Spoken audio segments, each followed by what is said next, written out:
Hey, this is Mike from the Film Lab and thesubstream.com inside my sweet-ass Toyota Venza. And this is episode 3, the tray spot of our series of gear guide videos made in conjunction with the really cool, really smart people at White's Interactive, who have been kind enough to lend us a bunch of really awesome production equipment, the real stuff that real people use to make real movies, so that we can use it to explain to you how it all works and why you should be using it to make your movies look better. So today, obviously, we're going to be talking about a tool that's useful for shooting in one of those horrible situations, which is lighting to shoot inside of a car. Whether it's day or night, it's really, really hard to get it to look right. You're basically shooting inside a tiny, cramped, normal, powerless, shadowy cave that's either surrounded by complete and utter pitch blackness or complete and utter obliterating sunshine. Kino, the people that make really cool fluorescent fixtures, have a product, a tool that a lot of DOPs use to light the inside of a car that works at night. And it's this thing here. It's a 15-inch, they make them smaller as well, but this one's 15-inch Kino car kit. And what it is basically is just a miniature Kino lamp, like we've been talking about in episode 1 and 2. These are just miniature Kino fixtures with a 15-inch bulb. It's got the louver in front to control the light, and it's really kind of lightweight, flexible, and durable, so you can do a bunch of cool stuff with it.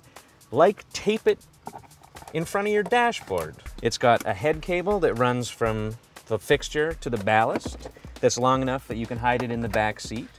And the ballast is wired to run off of power from your cigarette lighter. How cool is that? It works just like a regular Kino. Once it gets power, you turn it on, and away you go. It even comes with a little cool dimmer to control how much light comes out. Just like regular Kinos, you can use any kind of Kino bulbs in it. This one's got a daylight bulb. It comes with a bunch of tungsten bulbs in the back there. So what you're using this for, after you get it all set up, is a source that mimics your practical light, which is your dashboard instrument cluster. You have to mess around with it to get it just right, and you have to decide if you're going to err on the side of having your character lit up really bright or something more naturalistic.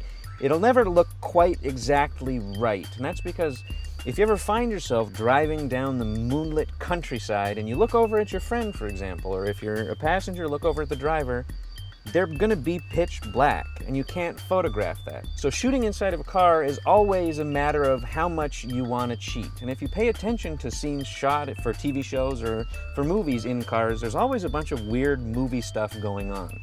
Characters are lit by seemingly super bright dashboard clusters. And did you ever notice that everybody seems to be driving modern cars that don't have headrests on the back of their seat? Yeah, people in movies just hate headrests. They like breaking their necks a lot. It's not because it's easier to shoot reverse shot from the back seat without headrests. It's just because they don't like safety. So once you've got this thing all set up the way you like, there's 2 tools that can really help you sell it. And that's a roll of gaffer tape, this stuff, and a piece of our favorite filmmaking tool of all time, black wrap. One thing that really helps sell this look when you're shooting at night in particular is keeping the light from the Kino or from the dashboard off of this rim of the steering wheel. For some reason, people have been trained to buy that the people that they're seeing driving around cars at night are lit by their super bright dashboard. But when you see this thing lit up, it doesn't look right for some reason. It breaks the illusion. So what you want to do is, after you've got this set up the way that you want it, you stick the black wrap in like so and use it to try and mold the Kino's really soft, kind of not so directional light so that it hits me but doesn't hit this rim of the steering wheel. Now, if you had a friend or you're ever making a movie about more than just one person, which is a really good idea and something that we should look into, the kit actually comes with 2 lamps, so you can tape one to the dashboard and another one under the dash over here in the passenger footwell. You can tape them in the middle of the console here, or you can tape them to the roof. With a roll of gaffer tape and a couple of really lightweight small Kinos, you can do almost anything. They're really flexible and they don't get hot, so they won't burn up the inside of your car. It's part of what makes them such really neat tools. And it's something we use to make a really cool short film about a lonely hitman cruising the gritty streets of Toronto that I hope you enjoy, where you can see the dashboard Kino used to varying degrees of success. Have you got my information about the person I'm gonna kill yet?